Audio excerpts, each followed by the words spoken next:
துணை செயலர், முன்னாள் அமைச்சர், முன்னாள் மேயர் அருமையன் சேமா வேலுச்சாமன் அவர்கள், அதே போல் அனைத்து நிர்வாகிகளும் கலந்து கொண்டோம். அதே போல் கூட்டணி கட்சியான தேசிய முற்போக்கு திராவிட கழகத்தைச் சேர்ந்த நம்முடைய கேப்டன் விஜயகாந்த் அவருடைய, அதே போல் சகோதரி பிரேமலதா அவருடைய புதல்வர், விருதுநகர் தொகுதியிலே சிறப்பான வாக்குகளை பெற்ற அருமை தம்பி விஜய் பிரபாகர் அவர்கள் இங்கே அண்ணா சிலைக்கு பல நிகழ்ச்சிக்கு வந்ததில் அண்ணா சிலைக்கு மாலை போட வந்தார். உடனடியாக நாங்கள் இங்கே எங்களது கட்சி அலுவலகத்தில் இருக்கிறோம் என்று தெரிந்தவுடனே நேரடியாக இங்கே வந்தார்கள்.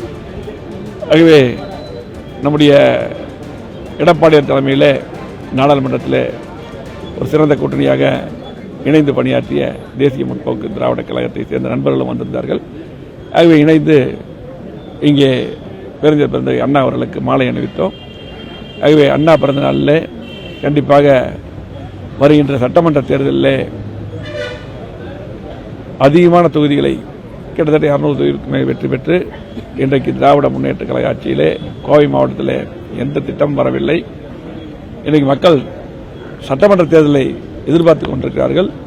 அதிகமான திட்டங்கள் தந்து கோவை மாவட்டத்துக்கு 50 ஆண்டு இல்லாத வளர்ச்சி தந்த சாலைகள், பாலங்கள், கூட்டுக்குடிநீர் திட்டம், அத்தனை திட்டம், அத்திகடுவான திட்டம், ஏர்போர்ட் விரிவாக்கம் என்று பல்வேறு திட்டங்களை தந்த மாண்புமிகு முன்னாள் முதலமைச்சர், எதிர்க்கட்சித் தலைவர் எடப்பாடியார் அவர்கள் முதலமைச்சராக வர வேண்டும், மீண்டும் திட்டங்களை எல்லாம் தர வேண்டும் என்று மக்கள் எதிர்பார்த்துக் கொண்டிருக்கிறார்கள்.